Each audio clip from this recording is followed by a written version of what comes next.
It doesn't happen in one moment. It doesn't arrive with a warning or a dramatic event. It builds slowly, quietly, through years of carrying more than anyone should. People imagine that those who've been through too much look broken, chaotic, unstable. But in reality, they often look strangely calm, too calm. Calm in a way that doesn't match their age or their story or the heaviness they've survived. Because people who have gone through too much don't show it on the outside. They hold it in their posture, in their pauses, in the silence between their words. They carry life like someone carrying an invisible weight, one they learned long ago no one else would help them lift. When someone has been through too much, their mind changes first. They learn to anticipate danger before it arrives. They read people quickly, almost instantly, because they had to. They developed instincts instead of trust, awareness instead of comfort. They learned to recognize tone shifts, body language, energy. They taught themselves to survive situations that should have destroyed them. And over time, this becomes their psychology, a mind wired not for peace, but for protection. People like this don't trust easily, not because they're dramatic, not because they're distant, but because trust was something they gave once and it cost them more than anyone knows. They learned the hard way that trust is expensive, that opening the heart has consequences, that letting someone close can become a wound that takes years to close. They protect themselves not by building walls, but by building distance, emotional distance, psychological distance, even physical distance. They smile kindly, speak softly, listen deeply, but they remain just a little far away, not unreachable, but unclaimable, because closeness is a risk they don't take lightly anymore. But here's what most people never understand. People who have been through too much are not weak. They are not fragile. They are not bitter. They are tired.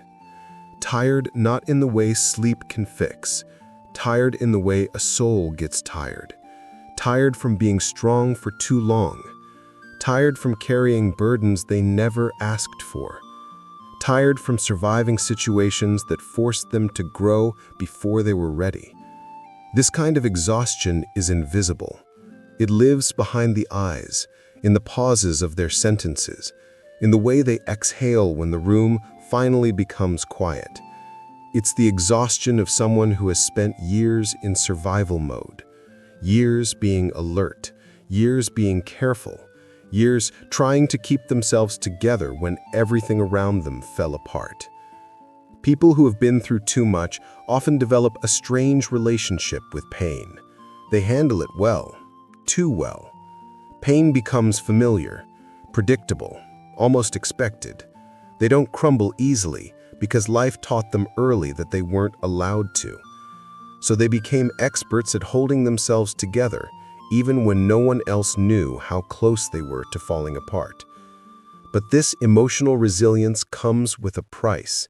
They rarely ask for help, not because they don't need it, but because their past taught them that help either never came or came with conditions. Every time they reached out, they learned something, that people disappeared, or judged, or minimized what they were going through. So eventually, they stopped reaching out. Now, they carry everything alone: the hurt, the anger, the memories, the responsibilities. They became the strong one, the independent one, the one who doesn't need anything. But strength, in their case, is just another name for forced independence. And if you look closely, you'll notice something else. They don't react to things the way other people do. Small problems don't faze them. Minor inconveniences barely register. They don't have the energy to be dramatic about the little things, not after everything they've already survived. But when something truly matters, something deep, something real, they feel it intensely. People who have been through too much often have hearts that feel everything, deeply, silently, fiercely. Their calmness is not numbness, it's depth. They feel so much that they learned to hide it, control it, carry it quietly. Their emotional world is rich, complicated, layered. They love differently too, with caution, with intensity, with gratitude. They know what it's like to lose people. So when they love sincerely. When they give everything. When they show up fully. They don't play with feelings because they know what it's like to have their own heart mishandled. But even in love, they hold a part of themselves back, not because they're cold, but because they're protecting the last unbroken piece of their soul. Their boundaries also change after going through too much. They become sharper, clearer, stronger. They no longer tolerate disrespect. They no longer chase people who leave. They no longer beg for attention, affection, validation. They walk away quietly, without theatrics, because they learned long ago that not everyone deserves access to them. When someone has been through too much, their silence becomes powerful. They stop explaining themselves. They stop justifying their feelings. They stop tolerating emotional chaos. Peace becomes their priority, not because they're soft, but because they've lived through enough storms to know the value of calm. The psychology of people who have been through too much is layered. On the surface, they may seem composed, mature, grounded, but beneath that calm is a history of battles. Battles no one knows about. Battles they faced alone. Battles they survived with scars no one can see. Some scars show in their habits, how they sleep lightly, how they overthink, how they analyze every word someone says. Some show in their coping mechanisms, staying busy, shutting down emotionally, becoming overly responsible. Some show in their body, a stiff posture, clenched jaw, tired eyes. But the deepest scars live in the soul, the part of them that still flinches at sudden kindness, that still expects things to go wrong, that still can't fully relax, even in moments of peace. And yet, people who have been through too much are some of the most compassionate souls you will meet. They understand pain, so they avoid causing it. They understand loss, so they cherish presence. They understand abandonment, so they stay loyal. They understand silence, so they listen without judgment. Their suffering didn't make them cruel. It made them gentle. But it also made them guarded. And that is where the second section begins. The deeper internal shifts, the hidden psychological mechanisms, and the unexpected strengths that come from surviving more than most people will ever understand. People who have been through too much don't always realize how different they are psychologically. They assume everyone thinks like them, feels like them, worries like them. But the truth is, their inner world operates on a completely different frequency, one shaped by survival, resilience, and emotional wounds that never had time to heal properly. One of the most defining traits is hyper-independence. On the outside, it looks admirable. Someone who handles everything on their own. Someone who never complains. Someone who has it together. But psychologically, hyper-independence is not strength. It's a defense mechanism. It forms when someone learns that relying on others leads to disappointment, abandonment, or betrayal. So they teach themselves, if I don't depend on anyone, no one can hurt me. This mindset becomes automatic. They refuse help even when they're drowning. They push through exhaustion because resting feels unsafe. They internalize everything because vulnerability feels like exposure. And while this protects them, it also isolates them. They become invisible sufferers, strong on the outside, aching on the inside. Another psychological trait is emotional numbness in unimportant moments and emotional intensity in meaningful ones. This happens because the mind adapts to overwhelm by shutting down emotions selectively. When life hits you with too much pain, the brain learns to limit how much you feel. But it doesn't numb everything. only the everyday emotions. Small joy, small stress, small frustration feel dull, but deep love, deep betrayal, deep fear, deep connection, those hit with full force. They're not emotionless, they're emotionally strategic. Then comes overthinking, not the soft kind people joke about, but the survival version, the kind that analyzes every possibility, every outcome, every tone shift. This overthinking protected them once.